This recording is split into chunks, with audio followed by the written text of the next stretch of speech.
I stood by the window, observing my father as he loaded the suitcases into the trunk of his car, silently.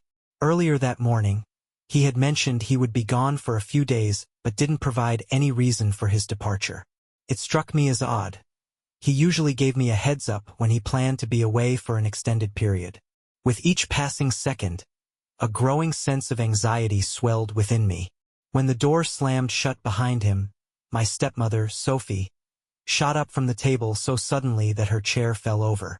I turned to her, hoping for at least some sort of explanation, but she walked into the living room without saying a word. I could sense that something was amiss. I knew it deep down. I could feel it, yet I couldn't articulate why. Never before had I felt such an icy atmosphere in our home as I did that day. My father had rushed out, and Sophie seemed completely out of sorts. There was something in her eyes that eluded my understanding. The silence in the house felt almost suffocating. Days passed, yet the odd tension that had developed between Sophie and me in the barn lingered, unresolved. I attempted to spend time away from home to avoid her, but it proved difficult. Every interaction with her brought back memories of that unsettling conversation. It was clear something had shifted between us, but I couldn't pinpoint what it was. One evening, as the sun dipped below the horizon, Sophie unexpectedly approached me in the kitchen while I sat at the table, engrossed in my phone as she prepared tea. "Would you like to go for a walk?" Her tone was surprisingly gentle. I was taken aback by her suggestion. We rarely spent time together, and I couldn't fathom why she would want to now. "I don't know," I muttered, still staring at my phone. "Where to?" "Let's head to the old factory across the river," she said, setting a steaming cup of tea in front of me. "It feels like the perfect time to go," she added. The old factory, not far from our home, lay beyond the hill and the river where locals once worked but now stood abandoned. I had always found the place eerie and desolate, yet there was something alluring about it, as if it held long-lost secrets. For reasons I couldn't quite grasp, I found myself agreeing. I nodded, perhaps out of curiosity about her motives for wanting to visit. We quickly got ready and stepped outside into the crisp evening air. The sun was setting, casting the sky in deep pink and orange hues. We walked in silence, but it wasn't awkward, just a heavy silence filled with unspoken words. When we reached the river, I paused at the bridge and gazed at the water. The evening was peaceful, with only a gentle breeze rustling the leaves. "Did you come here often?" I inquired, hoping my question might lighten the mood. "I did once," Sophie replied, stepping closer and staring at the distant factory. "This place reminds me of how much simpler things used to be." I remained silent, listening to her. There was a note of nostalgia in her voice that hinted at longing for something lost. We crossed the old wooden bridge and approached the factory. The towering walls, collapsed roofs, and rusted metal structures created a somber atmosphere. Everything felt suspended in time, and the silence was almost oppressive as we arrived at the old gates leading into the factory's courtyard. Sophie paused and looked at me. "Sometimes I think all our problems are just mistakes from the past that we can't let go of," she said, as if her words applied to both of us. I was at a loss for words. Her unexpected statement hinted at deeper issues, something personal that she was grappling with. In that moment, surrounded by the crumbling walls, I understood that something unusual had been brewing between us for quite some time. It was something I had failed to recognize before. We walked closer to the wall, and Sophie settled onto an old concrete block. I stood next to her, looking down at her. Her eyes were filled with thoughts, and I sensed she wanted to share something important but hesitated. "Have you ever thought about losing control over your life?" she suddenly asked, her voice barely above a whisper. I stared at her, unsure how to respond. The question caught me off guard, weighing heavily in the air. "Sometimes," I answered slowly, "but I try not to dwell on it." Sophie nodded, and for a moment, silence enveloped us once more.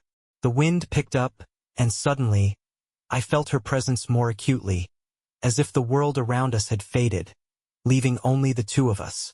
It was a peculiar sensation that I couldn't shake. "Sometimes I just want to leave," she admitted softly, her gaze far away. I want to escape and forget everything. Leave behind all that suffocates me. I found myself at a loss for words.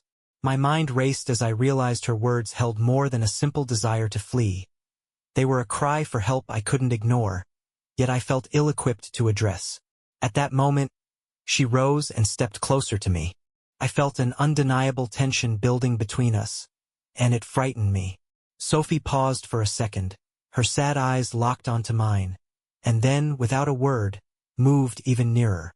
In the blink of an eye, her lips brushed against mine, and the entire world seemed to freeze around us. It was nothing like I had imagined. The moment was quiet yet undeniably significant, as if she had made a choice that couldn't be undone. When she pulled away, I found myself at a loss for words. We stood there in silence, surrounded by the gray walls of the old factory, and it dawned on me that nothing would ever be the same between us. As we walked back home through the desolate factory grounds, the silence became almost tangible. Sophie walked beside me, but her mind seemed to drift far away. After our kiss near the crumbling walls, I struggled to organize my thoughts. I was uncertain about what it meant or how to proceed. Sophie hadn't said anything after our lips met. She had merely stepped back as if nothing had occurred. Honestly, it was bewildering. My heart raced so loudly that I feared she might hear it. Everything felt surreal as we continued in silence, trying to make sense of the situation. I should have spoken up. I should have taken a step back and acknowledged that this was wrong. Yet, inexplicably, I walked alongside her in silence. As we reached the edge of the factory, where the overgrown path to our home began, Sophie suddenly halted and turned to me. Her eyes sparkled in the fading light, revealing something I had never noticed before. It wasn't the cold, guarded look I was accustomed to. Instead, there was something raw vulnerability, perhaps, or fear. "I'm sorry," she murmured, breaking the silence. Her voice trembled, which was unusual for her. I hesitated, unsure how to respond. That apology made me feel even more uncomfortable. "For what?" I asked, even though I knew deep down what she was apologizing for. She averted her gaze, nervously running her fingers through her hair. In that moment, it became clear to me that she was just as lost as I was. "For hesitating," she began but didn't finish. Taking a deep breath, she continued, "For what I shouldn't have done." My mind raced with questions. What did she mean? She shouldn't have kissed me. She shouldn't have said those things. "Sophie." I started trying to articulate my thoughts. I didn't get to finish because she raised her hand, signaling that she didn't want to hear any excuses. "Please don't," she interrupted. "It's all too complicated. I just don't know how to explain it." I fell silent again, uncertain of how to reply. Our conversation felt more like two people ensnared in a bizarre situation with no straightforward way out. At that moment, I didn't want to complicate things any further. "Maybe we should just go home," I suggested, hoping it might alleviate some of the tension. Sophie looked at me with a hint of sadness in her eyes but nodded in agreement. We continued down the path together. The wind picked up, and I noticed her pulling her thin jacket closer, as if trying to shield herself. Not just from the chill, but from the weight of what had transpired. I attempted to convince myself that it had merely been a fleeting moment of weakness. Nothing more. We both understood it was wrong, and she had even tried to apologize. Perhaps we could leave it at that. Yet something inside me screamed that it wasn't that simple. The kiss, her words, everything had raised too many questions I wasn't prepared to confront. By the time we returned home, night had fully enveloped the world outside. Sophie paused at the porch and regarded me as though she wanted to say something crucial. I froze, waiting for her to speak. "Listen," she began. "Let's just forget this ever happened. Please, we can't let this continue." Her voice was firm, but I could detect a plea beneath it. I felt the internal conflict rising again. On one hand, I knew she was right. On the other, another voice in my head urged me to fight against simply letting it go. "Yeah," I finally forced out, though the words felt insincere. "That's probably for the best." She sighed in relief, but her face remained tense. It felt like we were trapped in a game that neither of us wanted to play, yet we were already too deep into it. Once inside, the silence that greeted us felt even more oppressive than before. My father was still away, and his absence seemed to magnify the growing distance between Sophie and me. I wanted to retreat to my room and erase the events of the day from my mind, but she stopped me at the kitchen doorway. "Oliver." Her voice was soft again, yet more assured than before. "Let's put an end to this right here. Nothing else will happen."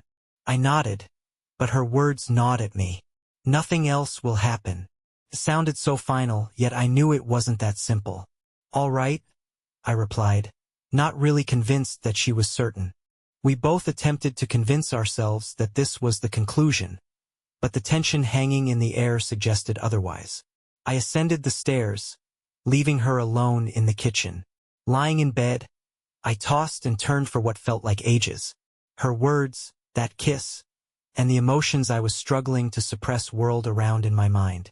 Something inside me resisted, as if I were unaware of what I truly desired. In the middle of the night, I awoke with an odd sensation. I approached the window and saw Sophie standing on the porch, wrapped in a blanket and gazing off into the distance. There was something about her silhouette that made my heart tighten. I felt a strong urge to go to her, but I managed to hold myself back just in time. The next day, I made a conscious effort to avoid Sophie. My father was still away, and the tension that had been building between us felt almost palpable.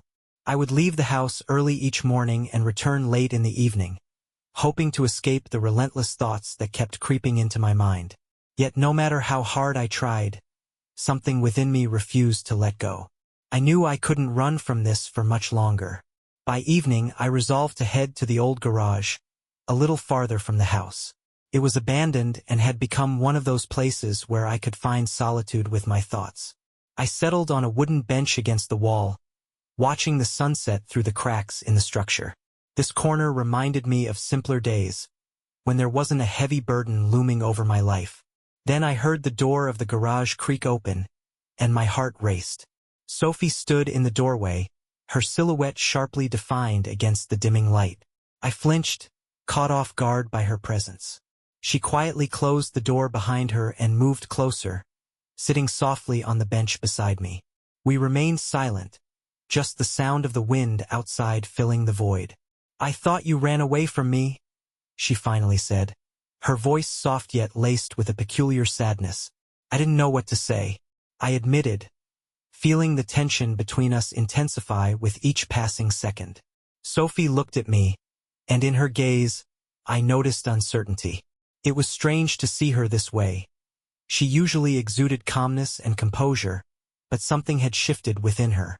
Her eyes searched mine, and when our gazes connected, the silence between us felt like it was screaming. "We need to talk," she said quietly, averting her eyes once more. "I can't ignore this. We can't just pretend nothing happened." I recognized she was right, yet I was terrified of what she might say. I feared it would alter everything even more than it already had. "It was wrong," she continued, her voice trembling, "but I don't know what to do. I don't know how to stop this." We fell silent again. I struggled to find the words. Everything happening felt wrong, yet I couldn't shake the thoughts that had tormented me since that moment. I knew she was waiting for a response, but what could I possibly say? "I'm sorry." "It was a mistake," I said, but I understood those words wouldn't change anything. Sophie stood up and slowly walked toward the garage window, pausing by the cracked glass where the fading light filtered through. I watched as her dark silhouette blended into the surroundings, and I couldn't shake the feeling that we had both crossed a line. "I just don't want it to happen again," she said without turning to face me. But when she finally did turn around, I saw in her eyes that things had already progressed too far for us to simply retreat. Sophie took a few steps closer to me, stopping just within reach where I could hear her breathing. "This is wrong," she whispered, but I could tell from her expression that she didn't truly believe her own words. At that moment, a pause hung between us that felt like it lasted forever. I couldn't explain what compelled me, but suddenly, I stood up and moved closer to her. She didn't back away. Our eyes locked, and I felt the tension between us finally erupt. It was as if a decision had been made in an instant, and the next moment, our lips met again. The kiss was gentle, almost ephemeral. It wasn't like the first. There was no urgency or shock. This time, it felt intentional, as though we both understood the implications. She didn't pull away immediately, and in that moment, time seemed to stretch. All I could hear was our breathing, everything else around us fading into oblivion. When she finally stepped back, her eyes were filled with questions, but she didn't voice any of them. We stood there, locked in a gaze, aware that we had crossed another boundary, and neither of us knew how to turn back. "We need to stop this," she whispered, though her voice lacked conviction. I didn't reply, uncertain of what to say. Inside, I was screaming that she was right, yet I also knew this wouldn't erase what had already transpired. The day after our kiss in the garage, I decided it was time to end this. I recognized that this was the wrong path, and I needed to find a way to stop it. The situation had spiraled too far, yet despite my resolve, turmoil churned within me. Sophie and I had crossed a line that would be hard to return from.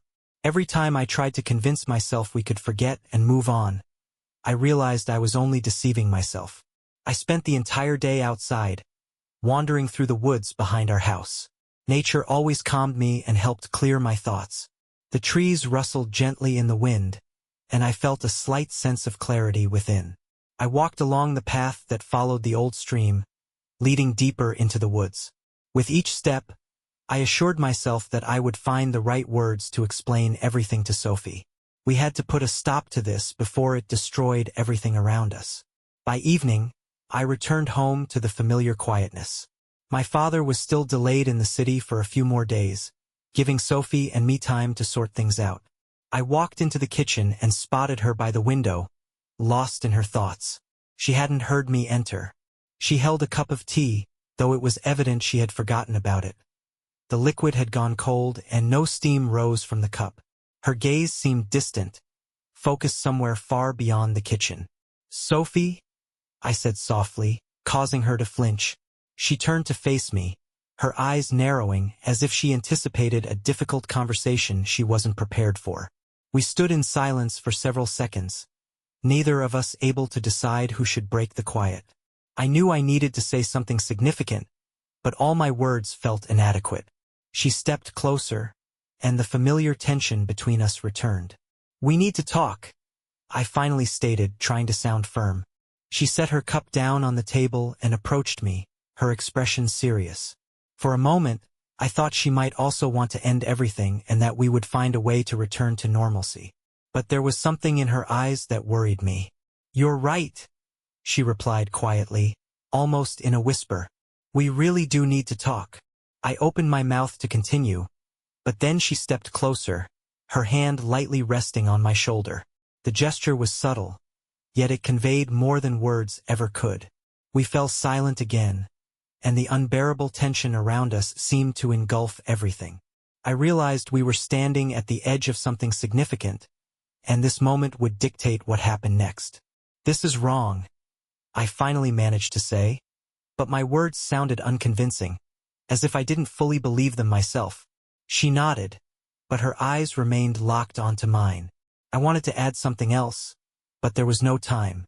Sophie took a step forward and gently grasped my hand. I felt her fingers slowly squeeze mine, and my thoughts began to swirl. Her touch was light, almost ethereal, yet there was a profound weight in it that left me paralyzed. "We shouldn't be doing this," I whispered again, knowing how futile it sounded. At that moment, she lifted her hand and brushed my cheek gently. The touch felt almost accidental, but it changed everything. Her fingers glided against my skin, and I felt my throat go dry. I stood frozen, unsure of what would happen next.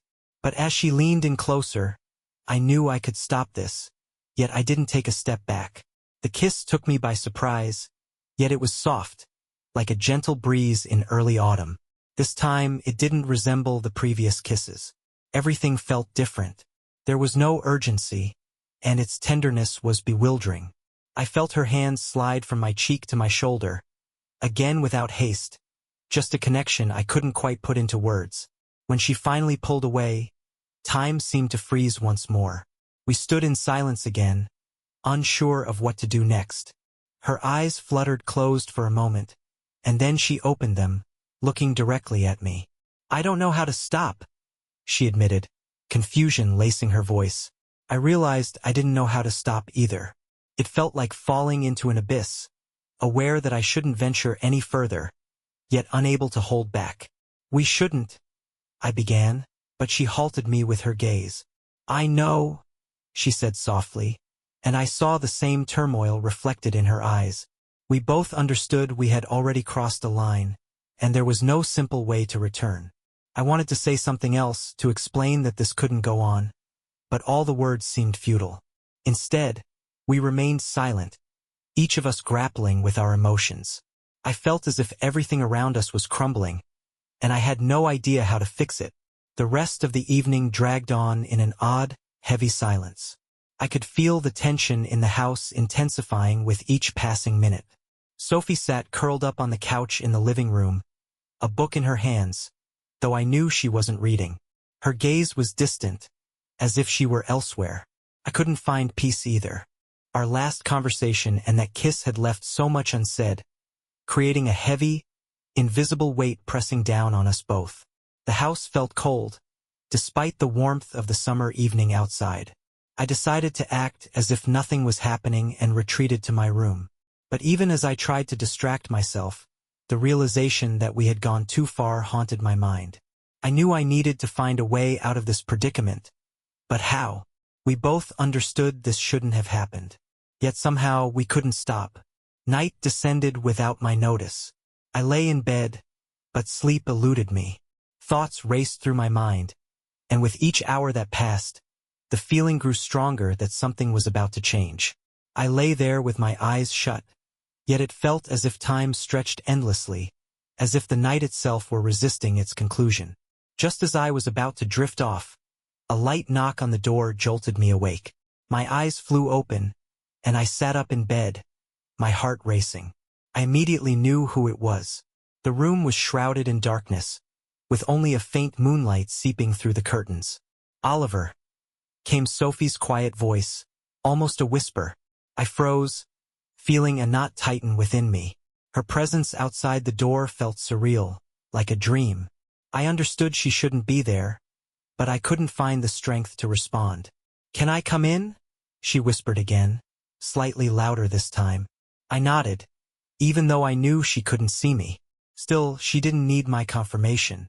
The door opened slowly, and she stepped inside, closing it behind her so quietly that it was nearly silent. She lingered at the threshold, and for a moment, I thought I was imagining it all. In the dim light, her silhouette appeared almost ethereal, as if she might dissolve into the shadows at any moment. "I can't sleep," she confessed after a pause, her voice distant, as though she herself was uncertain about her presence in my room at this hour. "I need to talk to you." I didn't respond verbally, but I gestured for her to sit on the chair by the wall. She hesitated for just a moment before settling down, trying to maintain some distance, which only heightened the strangeness of the situation. Her fingers nervously fidgeted with the hem of her shirt, and I realized she was just as tense as I was. "I don't know how to explain this," she began after a long silence. "What's happening? I can't make sense of it, but I know I can't keep going like this. It's too heavy." Her words echoed in my mind. I had thought the same thing countless times but struggled to articulate it. Sophie spoke calmly, yet I could see she was battling with herself, grappling with her emotions. "We both know this is wrong," she continued, "and yet something keeps pulling us back to it over and over. Why can't we stop?" I looked at her, but the answer eluded me. The words were lodged in my throat, and everything felt like a strange play where we were both acting out parts that didn't belong to us. "I've tried to understand what this means," she said, her voice rising slightly but still restrained. "And every time I come to the conclusion that we need to stop. But I can't." Sophie rose from the chair and stepped closer, standing directly in front of me. I could feel her presence with an intensity that frightened me. I wanted to speak, to step back, but I found myself rooted in place. Instead, I looked up at her, and in that moment, it felt as if everything collapsed. She slowly sat down beside me on the edge of the bed. We weren't touching, but the proximity was almost unbearable. I could see she was waiting for something, yet I didn't understand what it was. We both knew we shouldn't be continuing down this path, but neither of us could figure out how to stop. "I can't pretend this doesn't matter anymore," she whispered, her voice barely audible. "It does, and it won't just go away." Her words struck me like a sharp blade, cutting through the haze we had been trying to navigate. I realized we were trapped, unable to escape this reality. Suddenly, she gently touched my hand, her fingers warm and trembling. The touch was unexpected, but I didn't pull away. I knew I should have, yet I allowed her to continue. Her hand slid across mine, and my heart began to race. This touch felt different, almost desperate yet soft, as if she were unsure of her intentions. Our eyes locked, and in that moment, I understood that all boundaries had vanished. I leaned slightly forward, and our lips met once more. This kiss was unlike any of the others. It was slow, almost hesitant, as if we were both searching for an answer to the question that had tormented us for so long. When she pulled away, I found myself at a loss for words. All I could do was stare at her, fully aware that neither of us could ever return to how things had been before. The next few days passed in a strange haze filled with anxiety. I felt suspended between reality and something intangible, keeping my mind in a constant state of turmoil. After that night, I tried to steer clear of Sophie, but every time we crossed paths in the house, I felt her gaze on me. That look was filled with the same doubts and fears swirling in my own mind. We both understood we had crossed a line and didn't know how to retreat. One evening, while I sat on the porch with a book in my hands, unable to focus on the words, Sophie stepped outside. I heard the door creak, but I didn't turn to look. She sat beside me, and once again, silence enveloped us. We sat there for a long while, quietly watching the sunset. The tension between us became unbearable. "We can't go on like this," she suddenly said softly, breaking the silence. I placed the book on my lap, uncertain of how to respond. Her words were true. We couldn't keep pretending everything was fine. "I know," I forced out, still not looking at her.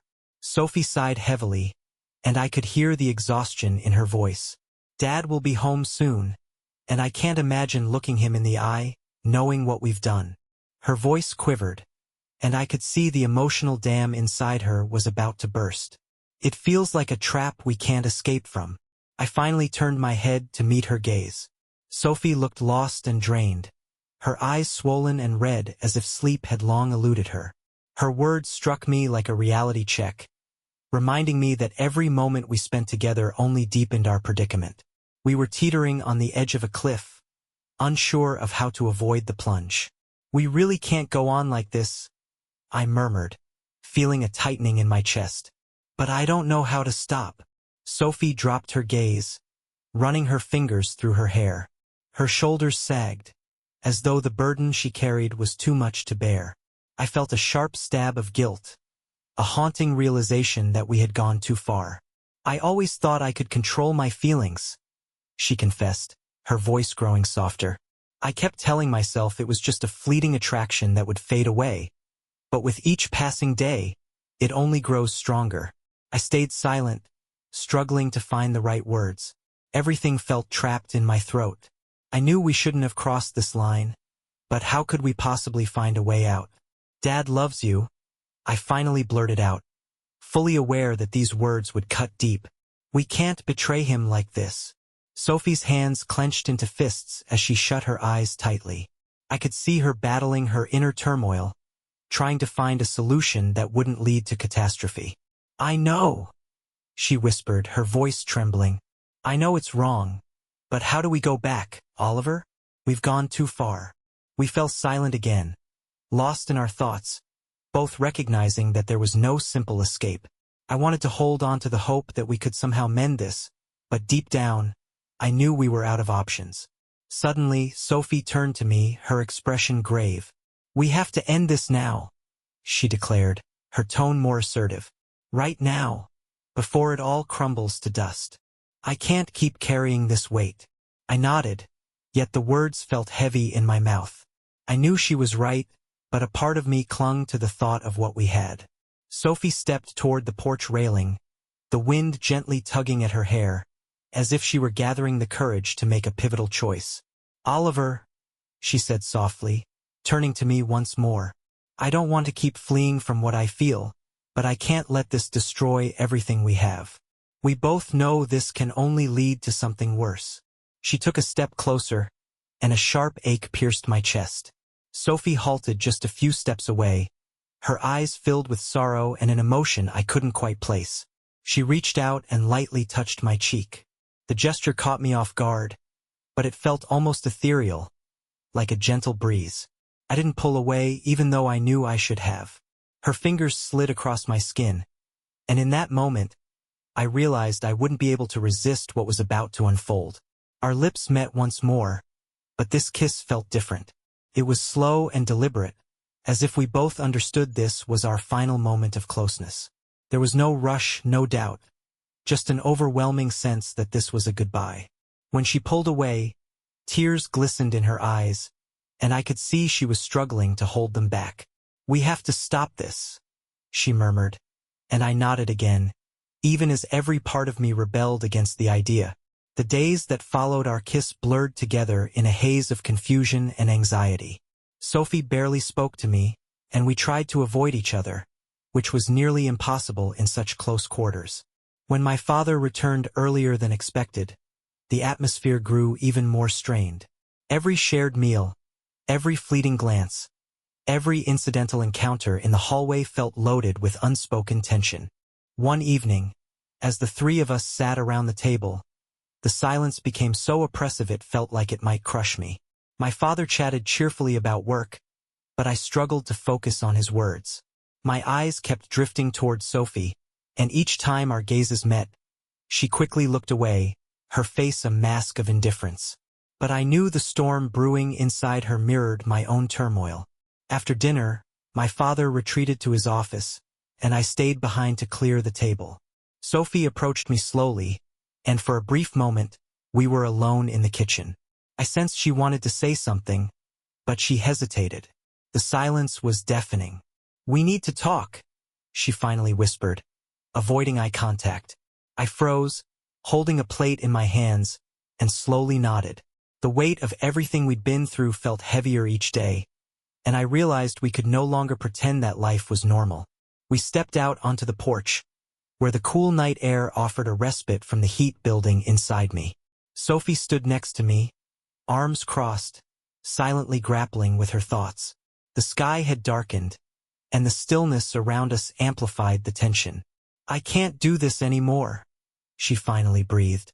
Her voice was a mere whisper, but it carried the weight of everything she hadn't been able to say before. "I thought I could manage it, but it's tearing me apart." I nodded slowly, unsure of how to respond. We both understood we were at an impasse, and this moment had been a long time coming, yet every word I wanted to utter felt inadequate. "Dad can't find out," I said, even though it was painfully obvious. Sophie bit her lip and nodded, pain evident in her eyes. She could no longer hide it from me. "I tried to stop it," she murmured, "but now I don't know how we can keep living like nothing happened." My chest tightened as the weight of our predicament sank in. We had both boxed ourselves into a corner, and we knew there was no easy escape. "Oliver," she said, urgency lacing her voice, something I hadn't heard before.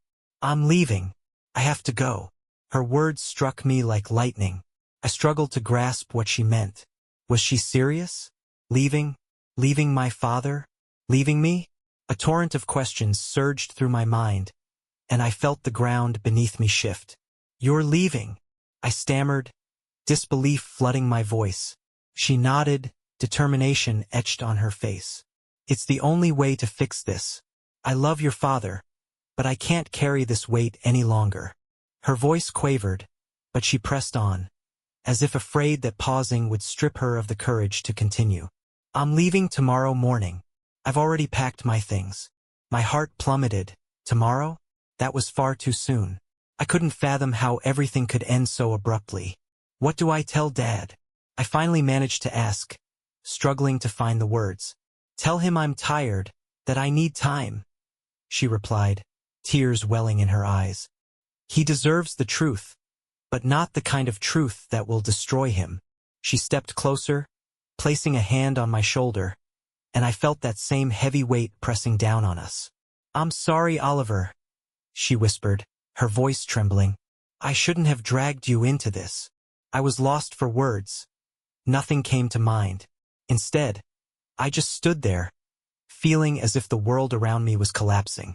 She took a step back, and in that instant, I realized everything between us was ending. Just then, the door to the house swung open, and my father stepped onto the porch. He stood in the shadows, his face obscured, and I felt my heart stop.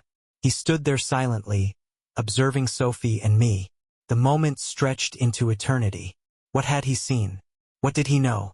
The three of us froze, and in that silence, I understood that nothing would ever be the same again.